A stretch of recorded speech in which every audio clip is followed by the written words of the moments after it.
Ce programme vous est présenté par la région Grand Est. Le Crédit Agricole Alsace-Vosges au service de nos territoires et de ceux qui y vivent.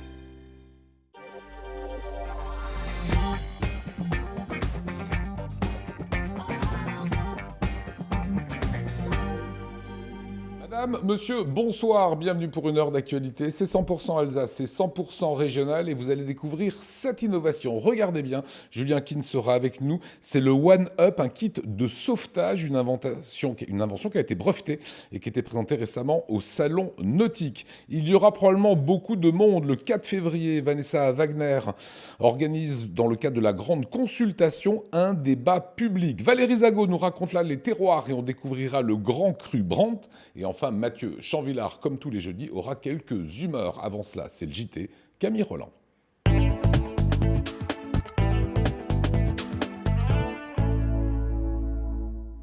Bonsoir, à la une de l'actualité ce soir, le niveau 2 du plan hiver est activé. Les centres d'hébergement d'urgence ouvrent des places supplémentaires pour les sans-abri. Alors qu'adopter une poule est dans l'air du temps, une entreprise alsacienne fabrique des poulaillers 100% français. Et puis, des jeunes artistes exposent pour la première fois à la galerie Art Course à Strasbourg. Mais pour commencer, des enseignants du second degré ont manifesté devant le rectorat de Strasbourg ce midi. Une centaine de professeurs et personnels de lycées des environs se sont rassemblés, banderoles et pancartes à la main, pour protester contre la réforme des lycées. Soutenus par les syndicats SNES, FSU, Sud Éducation, CGT, Éducation et Force ouvrière, ils ont pris la parole pour dénoncer les suppressions de postes, les disciplines menacées, la mise en concurrence des lycées et les problèmes d'orientation engendrés par la fin des séries générales. On écoute l'avis des enseignants et syndicalistes recueillis sur place. Nous protestons aujourd'hui contre la réforme du lycée et ce qu'elle engendre en termes de moyens pour les lycées, à savoir une diminution des heures d'enseignement qui va forcément avoir une répercussion sur la qualité de l'enseignement donné aux élèves, avec moins d'heures dédoublées et moins de choix d'options. L'objectif, c'est 10% de postes en moins, donc on va être beaucoup moins nombreux. On va nous demander, alors je pense qu'il y a des professeurs qui, pour sauver leur poste, vont se mettre à enseigner informatique et sciences du numérique en seconde. Il n'y a aucun prof formé pour ça. Donc on a décidé de faire une nouvelle matière, on ne sait pas avec qui. On aura de moins en moins souvent des demi-classes. Alors quand on a des demi-classes, évidemment c'est plus confortable pour nous, mais pour les élèves c'est aussi beaucoup plus confortable. Ça permet aux élèves en difficulté ou aux élèves qui sont un peu timides et effacés de prendre la parole. Sur la question de l'orientation, on navigue vraiment à l'aveugle. On pense qu'il va y avoir 2 années de génération sacrifiées, puisque les élèves, on ne connaît pas ce qu'on va leur demander comme enseignement de spécialité pour rentrer à l'université. Donc du coup, ça provoque évidemment une angoisse auprès des familles, une angoisse auprès des lycéens. L'hiver est là et avec lui la baisse des températures. Avec moins 4 degrés ressentis ces derniers jours, les plus touchés sont les personnes en situation de très grande précarité. Avant-hier, le niveau 2 du plan hiver a été activé. 174 places d'hébergement d'urgence, c'est la mesure prise par le préfet du Bas-Rhin, Jean-Luc Marx. Il s'est rendu dans un de ces centres et a rencontré les membres de l'association d'accueil et d'hébergement pour les jeunes, Cécile Motz et Adeline Piron. Ce centre strasbourgeois accueille des personnes en grande précarité tout au long de l'année. Depuis mardi soir, 12 lits supplémentaires sont disponibles pour les femmes sans abri. La raison ? La baisse des températures. C'est un des aspects du niveau 2 du plan hiver déclenché par le préfet. Dans le département du Bas-Rhin, nous avons 6 000 places pour accueillir les personnes sans abri tout au long de l'année. À ces 6 000 places s'ajoutent 3 000 places spécifiquement dédiées aux migrants, soit au total donc 9 000 places pendant toute l'année. Et pendant la période hivernale, s'ajoutent à ces 9000 places les 400, 500, voire plus places qui sont mises en œuvre en fonction de la température en particulier. Si nous passions en niveau 3, c'est-à-dire avec des températures ressenties inférieures à moins 10, je serai en capacité de réquisitionner des gymnases, de faire appel à d'autres moyens d'hébergement pour augmenter nos capacités d'accueil. Pour l'instant, on n'en est pas là. Ce n'est évidemment pas nous qui commandons, c'est la météo. C'est en composant le 115, par le biais de maraudes ou encore des forces de police que les personnes isolées sont mises à l'abri. À l'hôtel du Château d'Eau, chaque soir dès 21h, 12 femmes peuvent profiter d'un repas chaud et d'un lit. 4 femmes en ont bénéficié dès le premier soir. Les 2 premières qui sont arrivées, elles sont arrivées vers 9h30. Elles étaient très, très contentes de savoir qu'elles n'allaient pas dormir dehors. Il y en a une 3e qui est arrivée à 23h30 et il y a une autre qui est arrivée à 3h du matin par la police et par l'équipe des maraudes. Et c'est peut-être la première année où nous avons mis des lits de camp où les personnes peuvent se poser, peuvent dormir, etc. Parce qu'avant, en fait, elles restaient... C'était vraiment une mise à l'abri, comme l'espace Bayard, où les personnes restaient assises, elles pouvaient rester dans la nuit. Là, elles peuvent dormir. En plus des places d'urgence, dans ce centre d'accueil strasbourgeois, 35 personnes sont accompagnées sur une plus longue durée. C'est le cas de Marion. Ancienne héroïnomane, elle se reconstruit et vit au centre depuis 2 mois.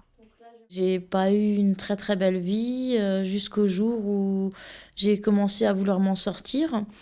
Donc je m'en suis sortie. 2 ans après, j'ai eu un enfant. Cette petite fille actuellement est chez ses grands-parents le temps que moi je me restabilise quelque part. Je suis venue ici après avoir été en cure, donc j'ai appelé le 115. Ils m'ont stabilisée ici, donc j'ai eu un premier rendez-vous avec une éducatrice. Donc j'ai ma chambre. Bon, je compte pas rester ici des années, mais on peut travailler en étant ici, faire sa vie, se reconstruire. Tout le monde est là pour nous aider. Je mets les chances de mon côté. J'attends d'ailleurs une réponse pour un emploi. Si Marion semble s'en sortir, d'autres restent vulnérables. Les accueils de jour aménagent donc leur horaire et les équipes de maraudes renforcent leur vigilance. Si les températures ressenties continuent de baisser et atteignent les moins 11 degrés, le niveau 3 pourrait être déclenché. La poule est à la mode. À la ville ou à la campagne, ces gallinacés sont de plus en plus adoptés. Certaines villes en proposent même à leurs citoyens pour réduire leurs déchets.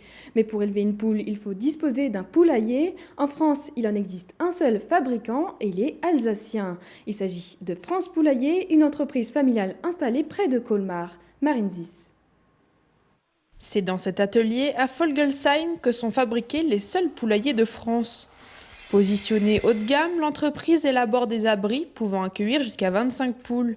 Et elle a choisi comme matière première du bois qui pousse non loin d'ici. On achète des panneaux de bois dans les Vosges, qui est à lamellé collé en Douglas essentiellement, en triplan.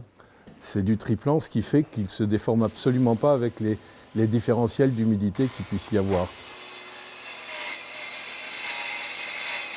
Une fois les panneaux de bois arrivés à l'atelier, ils sont découpés puis assemblés. L'entreprise a créé ses premiers abris il y a 4 ans et depuis, la production a quasiment doublé chaque année. L'année dernière, on en a fabriqué à peu près 3000 et là, cette année, on va dépasser les 4000, 4500. Il faut s'adapter, il faut trouver des solutions, il faut trouver de la place, il faut trouver du bois. Mais c'est un challenge très sympa et c'est vrai que c'est un produit qui est dans l'air du temps et qui est agréable à vendre parce que c'est écologique. Les poulaillers sont vendus principalement à des particuliers, mais le fabricant a aussi des communautés de communes comme clients. Une commande de 200 poulaillers pour le sud de la France est d'ailleurs en cours d'élaboration. Et comme les demandes sont de plus en plus nombreuses, l'entreprise devrait déménager dans un local plus grand, à Folgelsheim toujours, courant de l'année. En sport, pas de miracle pour les footballeurs du Racing. En déplacement à Paris pour les 16e de finale de la Coupe de France, les Alsaciens défiaient le PSG avec une équipe largement remaniée. Mais dès la 4e minute de jeu, les Parisiens ouvrent le score grâce à l'Uruguayen Edinson Cavani. Les Strasbourgeois, qui viennent d'enchaîner 4 victoires consécutives depuis le début de l'année, souffrent en première mi-temps et subissent les assauts des Parisiens. La seconde période est plus équilibrée, mais le Racing ne trouve jamais la faille et c'est Paris qui double la mise en fin de rencontre par Di Maria. Battu 2-0, le Racing est donc éliminé de la Coupe de France. Place désormais aux 2 matchs contre Bordeaux, dès ce samedi en championnat et surtout mercredi prochain pour la demi-finale de la Coupe de la Ligue. Laisser la chance à une nouvelle génération d'artistes, c'est ce que propose l'espace Art Course avec son exposition Jeunes Artistes 2019. Elle présente jusqu'au 2 février les œuvres d'artistes qui exposent pour la première fois en galerie Cécile Motz et Adeline Piron.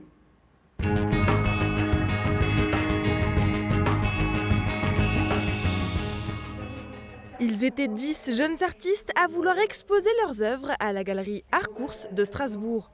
7 ont retenu l'attention une fois par an et cela depuis 2008. La galerie propose son exposition Jeunes artistes. Discours engagés, travaux originaux, Harcourt se permet de découvrir leurs peintures, sculptures, installations ou encore gravures. Cette exposition a pour but de présenter des jeunes artistes qui n'ont encore jamais eu une expérience en galerie.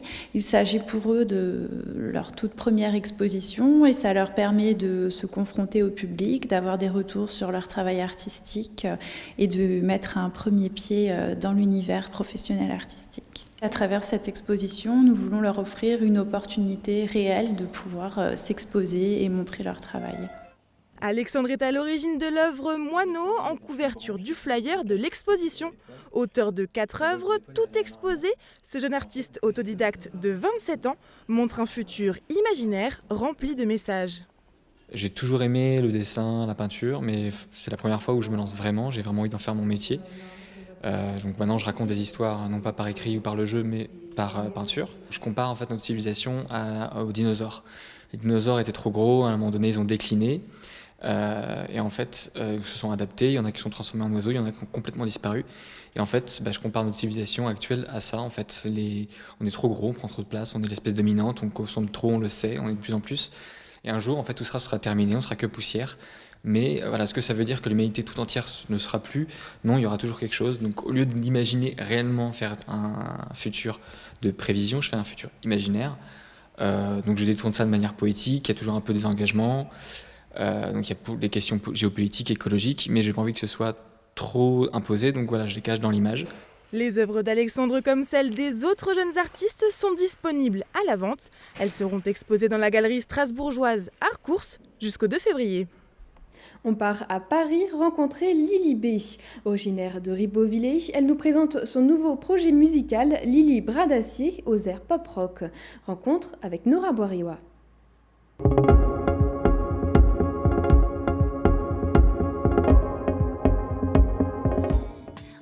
En avril 2017, on avait rencontré Lily B. Aujourd'hui, c'est Lily Bras d'Acier, 4 musiciens, de nombreux concerts, dont une prestation à la Foire au Vin de Colmar. Ce clip, Levé de mauvais pieds, est le premier single d'un futur album. Je voulais faire quelque chose de bien, mais pas prise de tête, sans prétention, quoi. Voilà, ni prise de tête, un peu à notre image. On est assez simple, mais on est un peu foufou de temps en temps.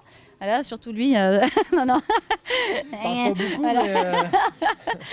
Eux deux, ils se comprennent bien dans les blagues. Voilà, c'est montrer un peu ce côté-là, un peu déjanté, mais en étant sympathique. C'est un peu, en tout cas, ce qu'on est, enfin, je trouve, du groupe.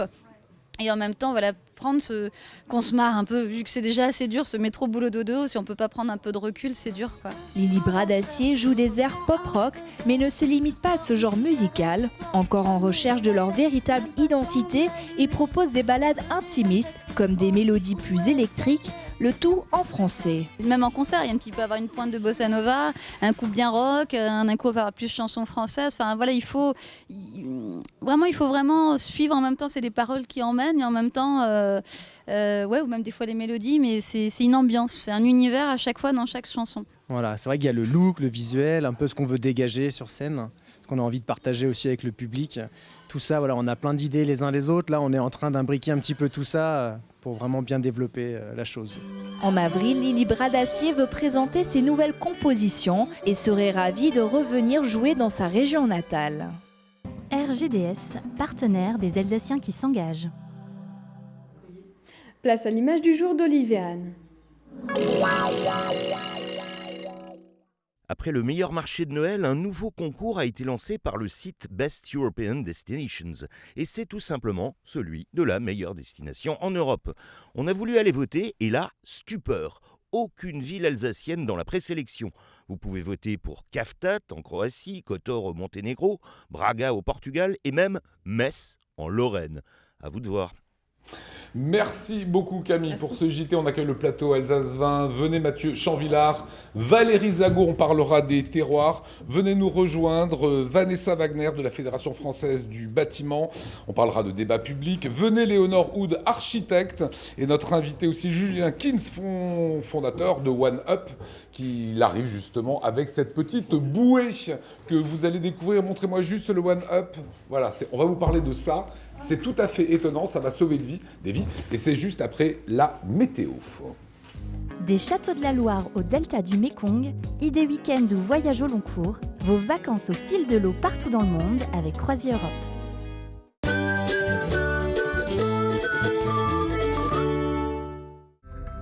Bonjour à tous et bienvenue sur Alsace Va. Eh bien, c'est une matinée de vendredi plutôt mitigée. Alors, vous allez avoir quelques éclaircies près de Saverne ainsi que sur l'ensemble du Haut-Rhin ou encore si vous êtes dans le nord de la Suisse. Partout ailleurs en Alsace, des nuages et si vous passez la frontière allemande, carrément des pluies verglaçantes. Soyez prudents si vous êtes au volant. Les valeurs dans la matinée, moins 5 degrés à Saverne, moins 3 degrés de Wissembourg jusqu'à Strasbourg, moins 4 sur l'ensemble du Haut-Rhin en passant par Pratteln ou Fribourg et moins 3 degrés de Kiel jusqu'à Karlsruhe. L'après-midi, eh bien, des passages nuageux, quelques éclaircies tout de même et toujours beaucoup de nuages de Kiel jusqu'à Karlsruhe.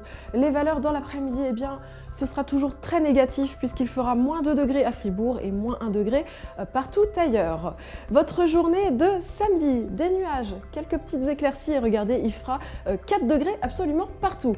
En ce vendredi, nous célébrons les pôles. Bonne fête à tous. Le soleil se lèvera à 8h07 pour nous dire au revoir à 17h15. Excellent moment à tous sur Alsace 20 et à demain.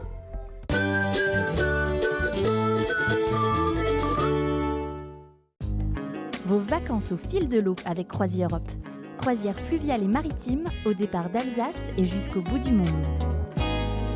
Et au retour sur le plateau de 24 heures en Alsace, on va parler avec Julien Kins d'une innovation qu'on a trouvée assez séduisante. Comment allez-vous, Julien ? Très bien. On est ravis de vous accueillir. On ne va pas dire que vous êtes le fondateur de OneUp. OneUp, c'est ce que je tiens en main. Qui c'est qui a créé ce produit ? Alors, c'est deux surfeurs espagnols qui, en voyant un reportage sur les noyades de migrants, ont eu l'idée de créer ce petit objet, donc qui ressemble à un parapluie. Alors, restez, ne bougez pas. Oui. Mettez-le bien devant vous, comme ça on va le voir. Voilà. Ok. Donc ça ressemble à un petit parapluie. Vous le jetez. L'avantage, c'est qu'il peut être transporté partout. Vous le jetez simplement à l'eau et au contact de l'eau, il se déploie et se transforme en bouée de sauvetage. Alors on va voir de toute façon la démonstration. Sachez en termes de chiffres, j'ai été très très étonné par ces chiffres. 370 000 personnes, c'est une très grande ville on va dire, décèdent chaque année par noyade. C'est même l'une des 10 causes de décès dans le monde. Tout à fait. À peu près 50 par heure dans le monde. Qui meurent noyés. Noyés, c'est ça. Alors vous préconisez évidemment, vous vous en doutez bien, puisque vous le développez sur la France, l'emploi et l'utilisation de OneUp en toutes circonstances. Évidemment, si vous êtes près de l'eau, regardez.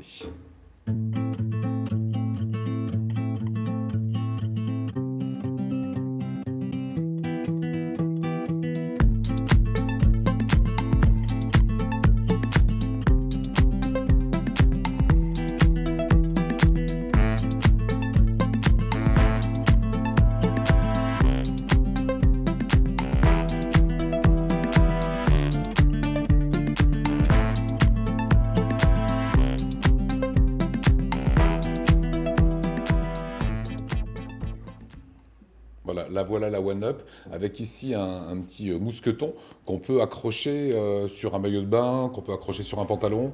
Qu'on peut accrocher partout. Donc ça peut être utile pour les pêcheurs, ça peut être utile pour la police municipale par exemple. Ça peut être utile quand vous allez en famille au bord de la plage, parce qu'à l'heure actuelle, vous n'avez aucun moyen de sécuriser une baignade, hormis les maîtres nageurs ou les bouées couronnes. L'avantage, c'est ça, c'est ce côté compact et ce côté facile à lancer. Tout le truc réside dans le déclic aussi, dans le fait que c'est au contact de l'eau Exactement. qu'elle se déclenche. Il y a une petite... C'est drafté, c'est déposé, regardez les images. Comment ça marche. Il y a une petite pastille de sel qu'ils font et qui libère un ressort et qui lâche le CO2. Donc ce qu'il faut savoir aussi, c'est que c'est réutilisable. Donc il suffit de racheter un kit, une petite pastille de sel et la cartouche. Voilà, vous l'avez ici et effectivement, voilà, c'est ça. Ça c'est la petite cartouche de gaz. C'est ça.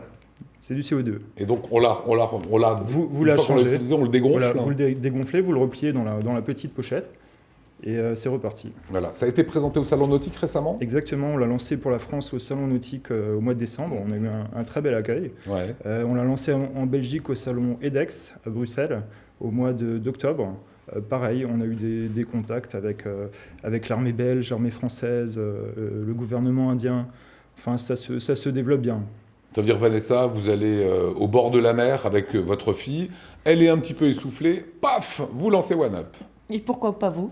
Non, mais parce que je ne suis jamais essoufflé quand je me baigne. C'est ça, c'est ça. Voilà, je suis un très bon nageur. tout à fait. Une chose, c'est qu'il faut le sortir de son emballage. Non, pas du tout. Vous le lancez tel quel. On lance tel quel. Alors, on va essayer de vous montrer des images comme ça où les personnes lancent, comme ça vous ferez une idée par vous-même. Les développements futurs, c'est qui? Vous vous adressez à qui, en fait? Alors, on s'adresse à tout le monde. Alors, notre cœur de cible, c'est vraiment la famille, parce qu'on veut sécuriser ces sorties familiales. Et après, comme je vous disais avant, ça peut être utile à la police municipale, ça peut être utile aux gardes-pêche qui ont l'habitude de longer les cours d'eau et qui n'ont rien actuellement pour sauver quelqu'un en cas de noyade. Vanessa, vous aviez une question? Non, vous expliquez en fait que ça se déclenchait au contact de l'eau. Oui. C'est-à-dire qu'il faut le lancer en fait à partir du moment où on s'estime en danger. C'est ça. Si vous voyez quelqu'un se noyer, vous le jetez. En fait, il faut de l'eau. Si vous le lancez avenue de Colmar à la Méno... J'avais pensé à du sable, mais... Non, il ne se passera pas grand-chose non plus. Voilà. Sur les images qu'on a vues, c'est assez intéressant. Le pêcheur qui va pêcher un peu par gros temps, etc., mais sur le sol. Hein. Si jamais il glisse, il met juste ça à la ceinture. Et en fait, gros avantage... Ça se déclenche de la même façon que si on le jette. Voilà, le prix de ça. Alors on est à 99 € pour le One Up, et le kit de recharge, donc, qui est composé de ces deux choses, la pastille de sel et la bouteille de CO2, est à 16 €. Voilà. Léonore, oui. Qu'est-ce que vous pensez de tout ça? Moi, je me pose la question, par exemple, je vais à la mer, je nage, les grosses vagues. Ouais. Et est-ce que je pourrais l'emmener dans la mer, dans une bouteille thermos étanche? Ah ouais. Et alors je l'ouvre et youpi, je suis sauvée? Non. Mais par contre, on a une petite housse hermétique. Oui. Donc c'est pas... Pour nager avec, c'est pas la solution adéquate. Par contre, si vous voulez faire du kayak ou ce genre de choses, là vous pouvez le mettre dans cette pochette hermétique et le sortir le cas échéant. Voilà, et dernier point, il y a une petite pastille de sel, avez-vous dit, qui est cachée quelque part? Qui est là-dedans, oui. Voilà, et le sel se dissout. Exact. Ça s'ouvre instantanément. Et que devient cette pochette noire autour? Elle reste accrochée, comme vous pouvez le voir là. D'accord. Donc ça permet de réutiliser le produit plus tard. Voilà. Qu'est-ce que vous en pensez, Valérie? Très bien. Petite question. Il faut que la bouée soit émergée pour qu'elle se gonfle. Par contre, si elle est éclabousée, ça risque rien si elle est dans la, pochette étanche. Il ne faut pas que le sel touche. C'est juste une précision. Mais c'est une excellente précision. On rappelle que Valérie Zago, c'est l'école de la précision, puisque l'école du vin, exactement. C'est un petit peu ça. C'est précis. Vous restez avec nous, Julien? Oui. Voilà, excellente initiative, excellente innovation. Et ça coûte 99 €. Il y a des sites internet, notamment de shopping en ligne, qui se sont affichés à l'écran et qui s'affichent encore. Merci les camarades. Vous regardez 24 heures en Alsace et tous les jeudis, c'est l'humeur du jour de Mathieu Chanvillard.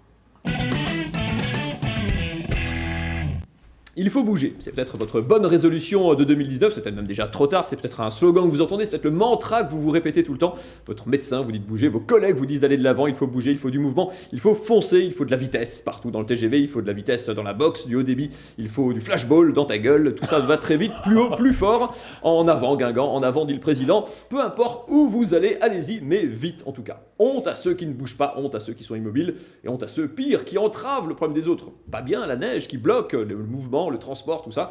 Pas bien les gilets jaunes qui bloquent les ronds-points et les transports là aussi. À propos de gilets jaunes, peut-être certains ont été, parce qu'ils sont en train de constituer des listes pour les élections européennes, vous avez peut-être vu ça, et peut-être que certains, du coup, en voyant cette carte ce matin, se sont dit « Oula, voilà une liste, un sondage électoral, du jaune partout, c'est formidable ». Non, il fallait élargir en fait un petit peu la carte, c'est la carte de la qualité de l'air en Alsace et dans le Grand Est ce matin. Ben voilà, c'est pas terrible du tout, hein, vous vous en doutez bien. C'est un peu le paradoxe de l'hiver, hein. Quand il neige, on se dit « Ah, c'est beau, c'est blanc, c'est pur, c'est immaculé ». Pas du tout, pas du tout. Fake news, non, ça va mal. L'hiver, on respire tout autant de saloperies que l'été. Et puis, à Strasbourg, on a l'habitude, mais dans le Haut-Rhin aussi, regardez, c'est même pire, hein, puisque pour les particules fines, comme pour le Riesling, Colmar et Mulhouse font encore mieux que le Bas-Rhin. C'est pour dire si on respire des bonnes choses en ce moment. Alors ça, bon, on est un peu habitué malheureusement. Ce qui est moins habituel, c'est que quand ces données météo et de pollution croisent les campagnes de publicité que vous croisez dans les rues de Strasbourg en ce moment, devant les locaux d'Alsace 20, c'est un piège, hein, mais en même temps, tant pis pour eux. Regardez cette photo que j'ai prise ce matin. Il y a des panneaux où c'est juste marqué « Respirer ». Je trouve ça génial. Bon, respirer, alors, il y a deux messages. Soit c'est parce qu'il y a des gens qui oublient parfois de respirer. Bon, en même temps, ça n'arrive qu'une fois normalement. Après, le problème est réglé. Ou alors, peut-être que c'est parce que... je sais pas, enfin en même temps, afficher ça au moment d'un pic de pollution ou de particules dégueulasses, c'est un peu bizarre. C'est un peu curieux parfois la communication, hein. Moi je n'ai pas bien compris. Bon, en même temps, si j'avais été malin, hein, j'aurais fait pilote d'avion ou footballeur professionnel. Bon, parfois les destins se rejoignent, hein, mais bon, curieusement, j'ai pas compris cette politique. En même temps, les politiques et leurs hommes de communication, hein, parfois font des choses bizarres. Ça ne nous empêche pas de nous prendre en main, hein. On peut chacun changer les choses. On peut prendre ses baskets et son vélo, par exemple, au lieu de prendre sa voiture pour améliorer tout ça. Et puis, si déjà vous prenez vos baskets, joignez l'inutile à l'agréable et faites comme ce Strasbourgeois qui fait le buzz depuis 2 jours avec ce joli dessin. Alors vous avez peut-être suivi ça, hein, il a dessiné une jolie cigogne en écrivant Strasbourg dans les rues de Strasbourg. Ça s'appelle du GPS drawing, ou en français dessin par système de mondial de positionnement. On va dire de GPS drawing, hein. Vous connaissez le principe, hein, c'est en fait vous vous déplacez dans la ville et votre trace GPS dessine un joli dessin dans les rues de la ville en question. Ça ne sert à rien d'autre qu'à faire rire les copains, c'est donc absolument indispensable. On pourrait d'ailleurs faire ça en art plat au collège ou au lycée, ça serait très rigolo. Alors ça c'est à Strasbourg, mais ça avait déjà été fait ailleurs, en France et dans le monde. Un Nantais avait dessiné un très joli éléphant dans les rues de sa ville, pourquoi pas. Une triathlète parisienne avait fait le buzz avec ce très joli requin, là aussi pas mal. Hein. Il faut faire des kilomètres, 30 km là quand même. Hein. Mais le maître, c'est un cycliste canadien en Colombie-Britannique, à Victoria plus précisément. Regardez ce qu'il a fait, c'est absolument admirable Lionel. Un tyrannosaure, mais oui, une sirène, Dark Vador aussi, lui, est dans les rues. Il en a fait tas, vous pouvez voir ça sur son site. Et puis des reproductions de tableaux ou d'œuvres d'art. Alors j'ai montré ça à Lionel ce matin, il a trouvé ça génial. Alors il m'a dit, moi aussi je peux faire ça, moi aussi je peux faire ça.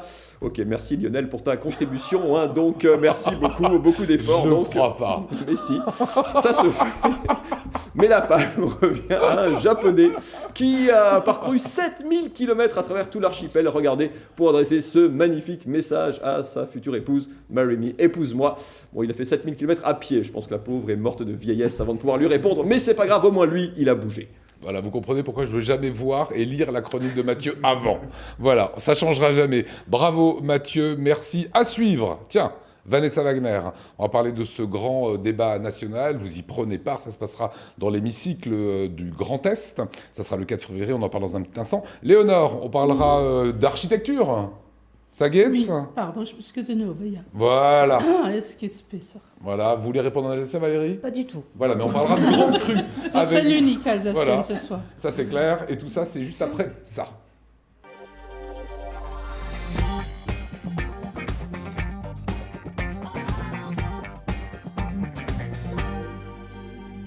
Retour sur le plateau de 24 heures en Alsace. Vanessa Wagner avec nous. Ça va, Vanessa? Ça va très bien. Eh ben, on est ravis de vous accueillir. Vous êtes secrétaire générale de la FFB 67 et vice-présidente de la CPME 67 et Bravo. Grand Est. Voilà, vous savez qu'il y a des débats qui sont organisés à peu près partout et il y a un engouement des Français réel. On va voir dans quelques instants quelques images là-dessus. Dans quelques instants, vous avez décidé vous aussi d'organiser dans le cadre de cette grande consultation un débat, ce sera le 4 février. Qui sera invité à ce débat au-delà des élus, etc. Quel public attendez-vous? Tous ceux qui ont envie de participer, tous ceux qui ont envie de s'investir, sans tabou, sans complaisance, sans théâtre, et tous ceux qui ont envie de faire réussir la France, tout simplement.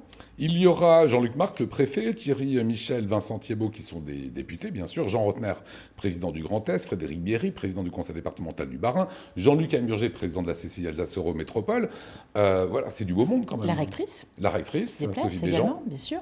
Bernard Stelter, qui est président de la Chambre de métiers nationale. Enfin, je veux dire, l'idée, c'est d'avoir des référents, finalement, pour chaque thématique, et d'avoir dans la salle des personnes qui avaient, envie de contribuer, d'échanger, peut-être aussi de se voir, je dirais, apporter des éléments de réponse, hein, certains le demandent. Et on a aussi 2 gilets jaunes représentatifs dans le Bas-Rhin qui seront présents ce jour-là. Alors la grande consultation qui a été initiée par le gouvernement, c'est un vrai succès, je vous le disais, et Thierry Michel, député, proposait lundi de débattre sur le thème, lui, de la transition énergétique, devant une salle réellement comble. Regardez.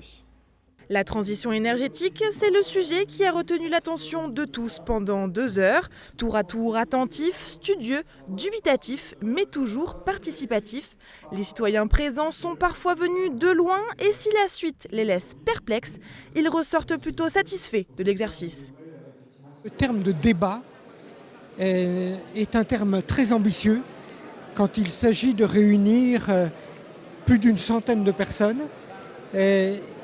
À chaque contribution, on pourrait avoir envie de répondre et véritablement de débattre, mais nous sommes trop nombreux pour le faire. Je ne vous cache pas qu'au départ, je me suis demandé si c'était vraiment une bonne idée de venir et je suis vraiment contente d'avoir alloué ce temps au débat. Voilà, on le voit avec ces gens, très contents de participer.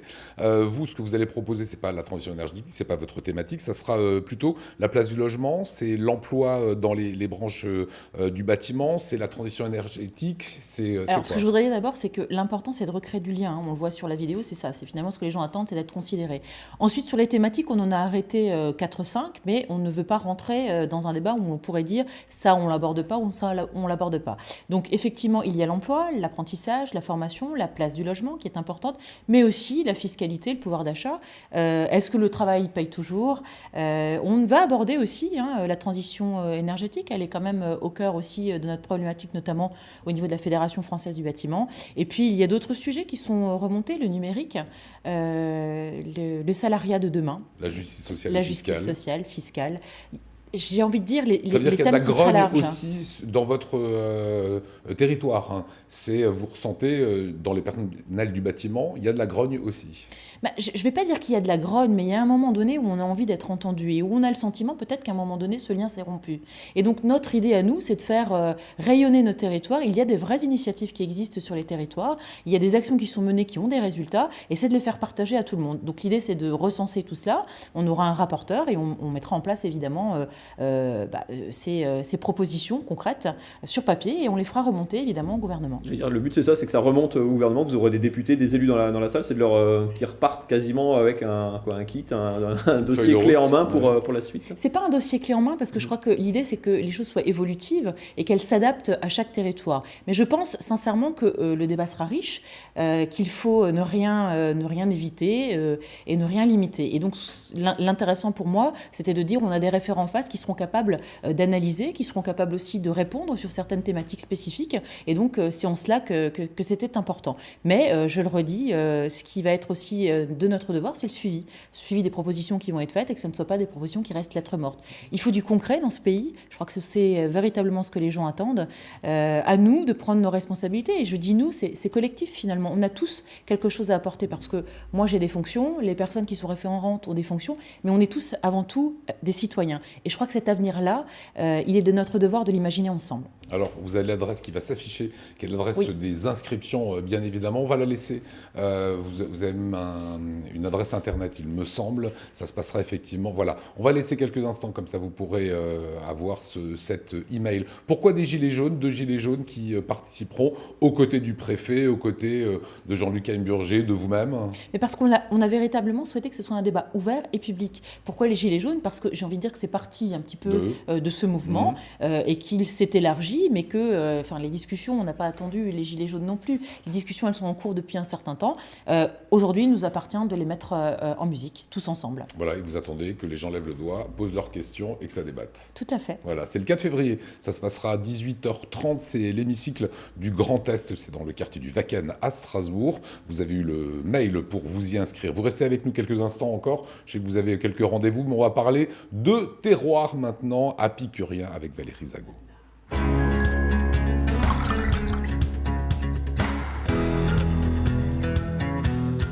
Au sommaire, Grand Cru Brand, le domaine Amélie et Charles Spar. Et pour finir, mon coup de cœur, direction le Beaujolais pour un moulin à vent. Et là, vous allez nous parler d'un grand cru qui a une réputation d'être très précoce. Exactement.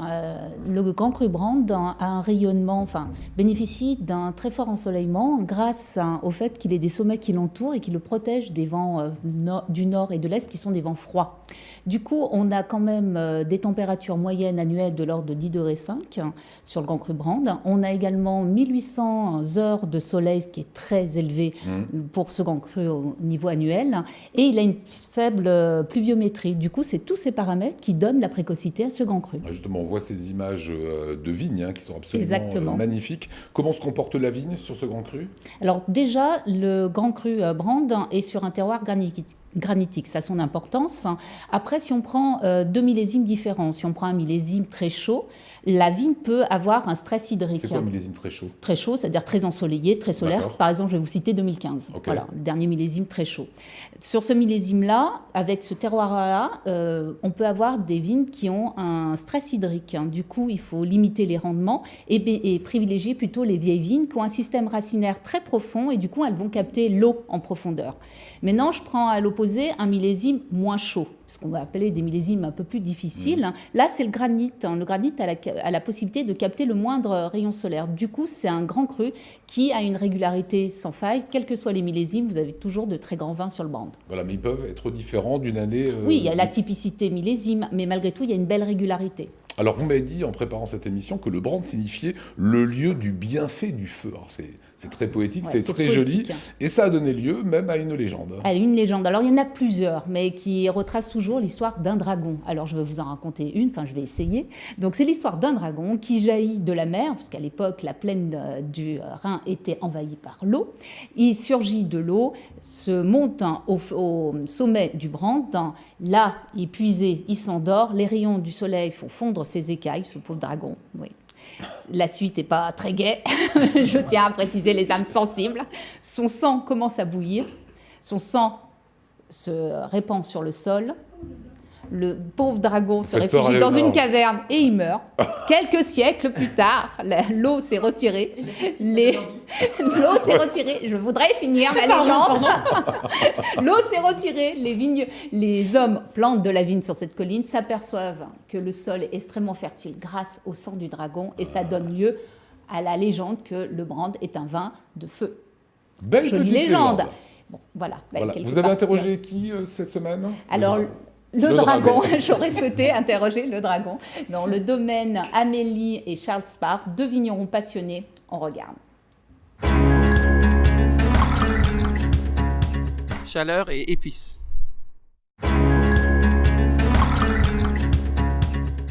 Le Riesling Grand Cru Brandt avec une choucroute aux 3 poissons et des pignons de pain grillés. In Tirka im Brand wächst der Best wie im Land. À Turkheim, dans le Brandt, pousse le meilleur vin de la région. C'était durant la récolte 2018, une récolte très ensoleillée. On a monté l'étable le long des cerisiers et on a déjeuné tous ensemble. C'était un déjeuner où tout le monde chantait et il y avait une bonne ambiance. Pinot Gris, sélection de Grenoble, 1989. Et d'ailleurs, l'ancien propriétaire, son plus vieux millésime, c'était 1890. C'était le millésime 2017, l'année où on a fusionné nos 2 vignobles. Et c'est aussi l'année de naissance de notre fille. Voilà pour le Grand Cru Brandt. Et on termine avec le coup de cœur de la semaine, c'est le coup de cœur Happy. C'est le coup de cœur Happy, direction le Beaujolais, pour l'un des 10 crus du Beaujolais, certainement l'un des plus réputés, le Moulin à Vent. C'est un millésime 2016 et le domaine c'est Bernard Santé. Donc il y a 2 types de moulins à vent. Bernard c'est avec un D à la fin, pourquoi vous dites Santé? Bernard son prénom, Santé son nom de famille. Ouais. Okay. Et le vin s'appelle les Moulins à Vent. Voilà. Et donc l'appellation, c'est Moulin à Vent. La proximité avec la Bourgogne, c'est celui qui va se rapprocher le plus de la Bourgogne, même dans le style de vin. C'est un vin extrêmement élégant. Hormis le fait que ça soit un gamay et pas un pinot noir, on est vraiment sur un vin extrêmement digeste dans le sens noble du terme. C'est un vin qui appelle l'autre verre, mais tout en restant raisonnable évidemment. Le nez est très expressif et très mûr. On est sur des notes de fruits noirs comme le cassis, des notes de rose, également de violette, un côté légèrement musqué et un peu également sur du cuir, avec une finale un peu épicée. En bouche, c'est un vin qui est très structuré, délicat, équilibré, toujours avec des tanins mais extrêmement fins, nécessite quand même un petit passage en carafe, histoire que la matière se développe un peu plus. Très joli moulin à vent, excellent rapport qualité-prix pour ce type de vin. On est à combien ? 12,50 €. Voilà, pour un beau vin, vous les retrouvez sur le site apicurien.fr. Et je rappelle évidemment que l'abus d'alcool est dangereux pour la santé. Je vois que tout le monde suit en plateau. Vanessa, je vous garde encore 5-6 minutes. Avec plaisir. Et je vous propose maintenant le magazine du jeudi. Léonore, ça va être à votre tour le rendez-vous du logement et de l'habitat. Et c'est en partenariat avec la CIBAR.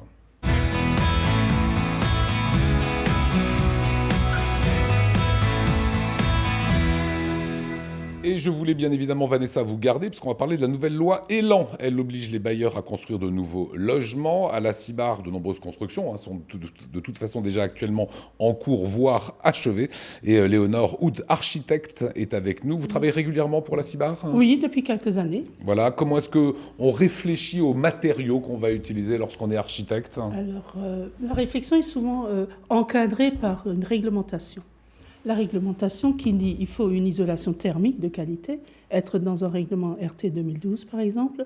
Donc le choix se fait surtout pour arriver à être conforme à tout cela.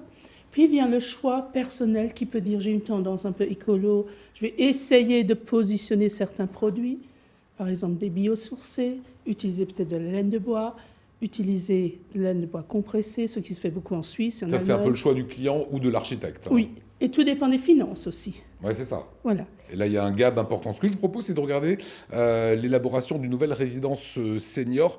Quels matériaux, justement, ont été privilégiés ? Fanny Kunz. Passerelle entre l'EHPAD, maison de retraite et son logement, les résidences seniors s'imposent dans le paysage urbain mais aussi rural. En partenariat avec la commune de Reichshofen, dans les Vosges du Nord, la Cibar construit une nouvelle résidence senior proche du centre-ville, des commerces et des commodités administratives. Ces résidences sont soumises à des normes, pourtant la Cibar va régulièrement plus loin et utilise des matériaux nobles très performants. Pour arriver à un projet optimum au niveau thermique et acoustique, c'est bien sûr l'enveloppe de l'immeuble qui va jouer en priorité. Donc ici, nous avons opté pour les façades avec des murs en maçonnerie, donc des murs en briques de dernière génération, avec une projection plâtre traditionnelle à l'intérieur, ce qui permet de réguler l'hygrométrie au niveau des appartements. Tout cela a été complété par une isolation extérieure renforcée qui permet d'éviter les ponts thermiques et permet aussi d'éviter les risques de condensation dans les logements. À cela s'ajoutent des fenêtres PVC à basse perméabilité et une ventilation mécanique contrôlée, permettant d'avoir de l'air sain dans le logement. Pour aller plus loin dans la qualité de la construction de cette résidence senior, le bailleur social optimise l'espace selon la mobilité de ses futurs locataires. Dès qu'on réalise une résidence senior, on pense à l'adaptabilité des logements. Donc, pour la conception déjà en amont, les appartements sont conçus pour que tout le monde puisse se déplacer facilement, même en fauteuil roulant. Donc les couloirs, les dégagements, les allers-retours, les accès aux toilettes, etc. sont pensés pour faciliter bien sûr le maintien des personnes à mobilité très réduite. Voilà, on peut même passer des lits, etc., des lits médicalisés. Donc toutes ces choses-là sont pensées en amont. Qualité des matériaux de construction, domotique intégrée à l'ensemble du bâtiment. La société immobilière du Bas-Rhin se veut précurseur dans le domaine des résidences seniors. Reichshofen en est l'un des derniers exemples en date. Elles sont belles les résidences seniors aujourd'hui, voilà, c'est de la qualité. C'est vous qui avez dessiné cet immeuble qu'on vient de voir. Oui, conçu et dessiné et réalisé. Les matériaux utilisés dans les résidences seniors, est-ce qu'ils sont différents ? J'ai entendu monsieur qui disait c'est plus renforcé.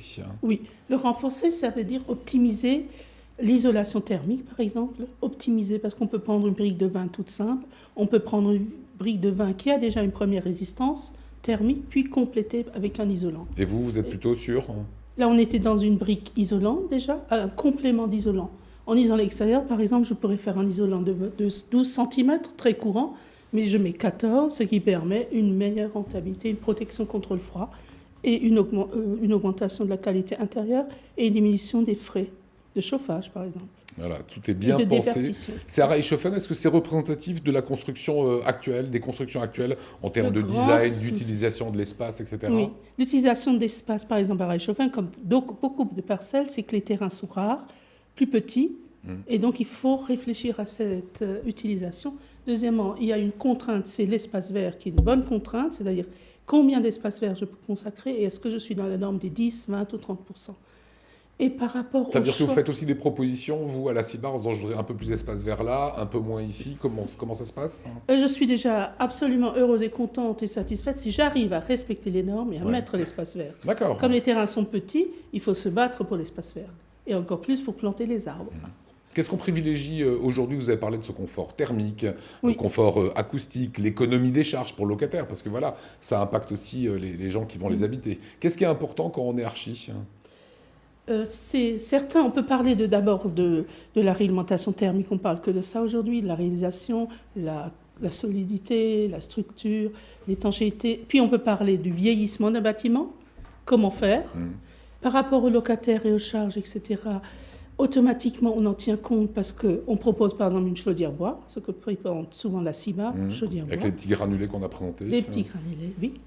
Donc quelque chose qui a un bon sens actuellement.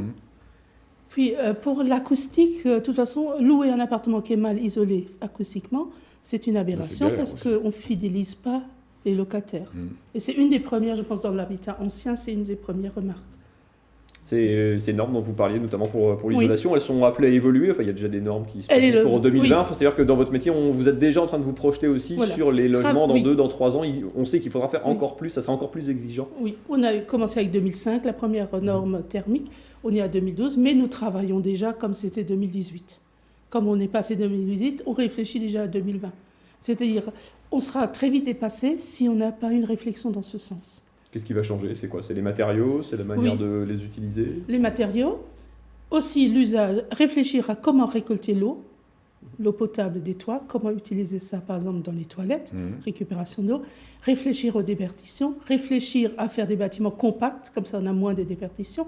Réfléchir à l'ensoleillement, à l'éclairement, et voir un peu comment on peut réduire notre empreinte carbone dans le bâtiment. Et en termes de coût, est-ce que ces résidences aujourd'hui sont plus chères que l'habitat classique? On a vu des douches à l'italienne, on a vu de la brique qui a déjà de l'isolation.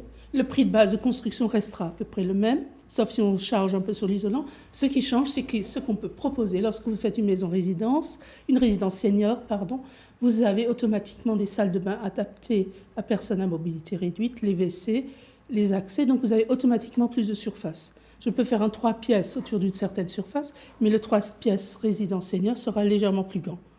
Avec des portes plus grandes, avec un accès peut-être la douche, un l'accès fauteuil, à la douche, si jamais. La circulation dans la chambre à coucher, donc les chambres à coucher à 10 mètres carrés ne fonctionnent pas, il faut 12, 13, etc. Puis la CIBER propose une maison résidence, une salle commune, des espaces communs, des caves, des stationnements et automatiquement aussi un ascenseur. Voilà. Et en plus, c'est réalisé par vous et c'était plutôt bien fait. C'est votre univers quotidien, ça, Vanessa. Tout à fait. Vous connaissez parfaitement ça. Merci beaucoup, Léonore. C'était un plaisir. Je rappelle pour Vanessa Wagner que vous organisez avec énormément d'élus, avec le préfet, avec la rectrice, un grand débat. Ça sera le 4 février, 18h15, Maison de la Région Grand Est. Et c'est ouvert à tous. Merci beaucoup. Et Julien, One Up, voilà, c'était la bonne idée du jour. En tout cas, ça nous a vraiment bien séduit. La petite bouée que l'on jette, une petite pastille de sel se dissout et vous pouvez sauver une vie avec cette chose-là. Merci Valérie, merci Mathieu. Moi, je vous dis à demain, 19h. Salut.